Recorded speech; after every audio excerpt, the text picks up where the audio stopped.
Now we'll try this circuit with a voltage doubler hooked to a camera. I've got one meter reading the voltage of the DC on the voltage doubler. I've got one reading the AC before the voltage doubler, and then I have one reading the voltage on the capacitor. Now this is only going to produce like 1/2 volts on the AC side, and I suspect the DC will drop pretty low because the capacitor or the circuit on the camera is going to pull all the voltage off of it, and this will probably go up pretty slow.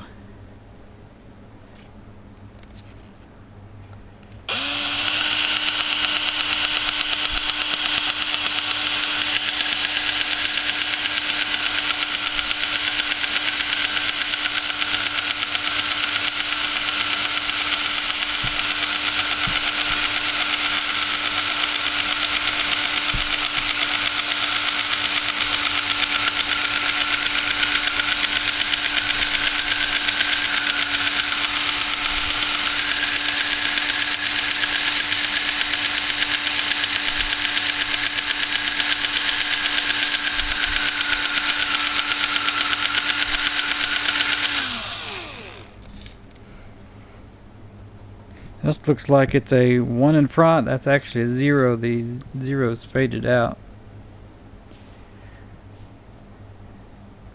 If I keep running it, my voltage will keep driving up and up and up until it actually maxes out.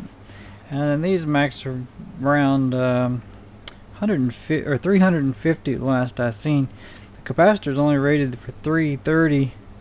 If I hook this to a windmill, actually get a different one, because if I had to spin it that fast all the time, I'm not going to produce a whole lot. Or I could put it on a gear. Put that on the camera. I could put it in a gear or a belt and have a smaller one run the, or have a bigger one run the smaller one, and it would probably be just fine. But rather than doing that, I think I'll use something else and demo it.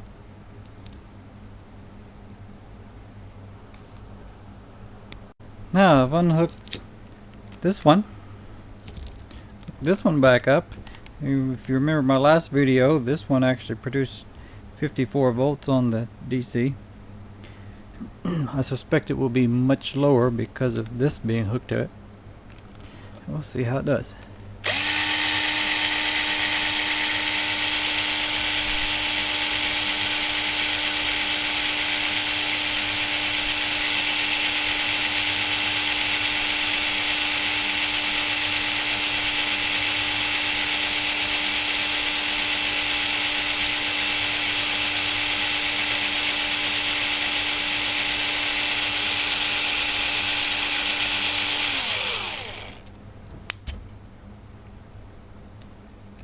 I shorted it out.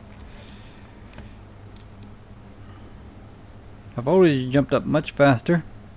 Voltage here still only stayed about 4/10. Voltage here went to 2.2, what I seen. This would work much better because it doesn't have to run at a high speed and still produce voltage.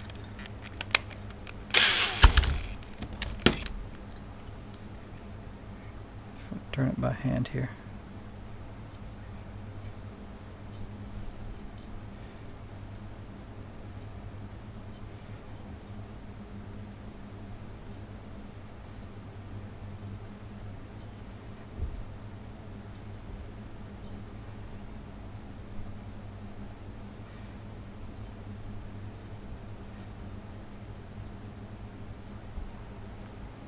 Now if I simply took and put a diode between here and a battery, I could charge the battery.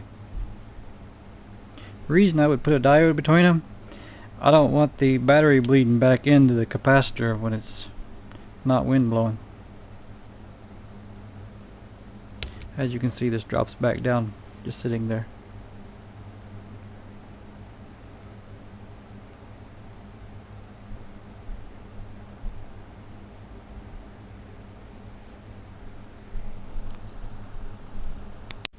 Now you might ask, where can I get one of these little motors from? Well, there's a printer. There's some in that one. But there's one on the scanner. There's a printer. It has some. The printer has some. Laser printer has some. The laser printer has some. Now I can't actually take these printers apart because I still got to test to see if these printers work. I believe part of them do. But here's another place to find them. 5 1/4 inch floppy drive. And you can see there's one there. There's actually one on the other side, but I don't know that I would use that one or not. It would be about like a hard drive motor. You can test it and see. One way to know. Test it and see.